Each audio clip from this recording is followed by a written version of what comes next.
مونگلی، بھالو اور باغی ایک خطرناک کھائی کی طرف جا رہے تھے جہاں خوفناک کالا چیتا رہتا تھا۔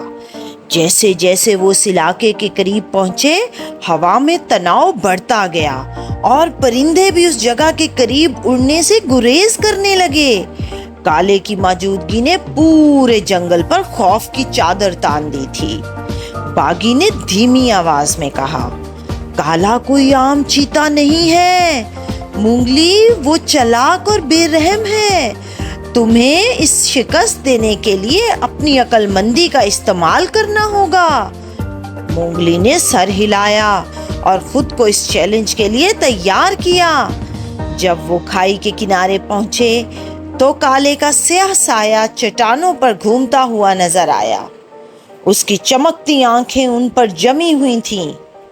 کالے کی آواز ایک گہری گراہٹ تھی، تمہیں میری سرزمین پر کیا لایا ہے؟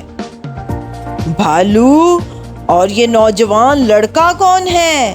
بھالو نے اپنی جگہ مضبوطی سے کھڑے ہو کر کہا، یہ مونگلی ہے اور وہ تمہیں چیلنج کرنے اور اس کھائی کو تمہارے خوف سے آزاد کرنے آیا ہے۔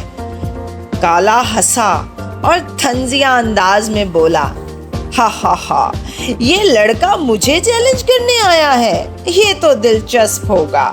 مونگلی نے آگے بڑھ کر مضبوط آواز میں کہا، یہ جنگل ہم سب کا ہے کالا، اب تمہیں یہاں سے جانا ہوگا۔ اس کے بعد ذہانت اور ہنر کی ایک لڑائی شروع ہوئی جس میں مونگلی نے جنگل سے سیکھے گئے اسباق کا استعمال کیا۔ اس نے کالے کو ایک جال میں پھنسا دیا جس میں اس نے علاقے اور چھپی ہوئی پگڈنڈیوں کا بھرپور فائدہ اٹھایا۔ آخرکار کالا جب اس نے دیکھا کہ وہ شکست کھا چکا ہے، غرایا اور سایوں میں غائب ہو کر جنگل میں واپس چلا گیا۔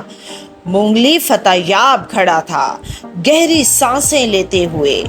بھالو اور باغی نے فخر بھری نظروں سے اسے دیکھا۔ تم نے کر دکھایا مونگلی، بھالو نے کہا، اب راجا بھی جان جائے گا کہ تم واقعی قابل ہو۔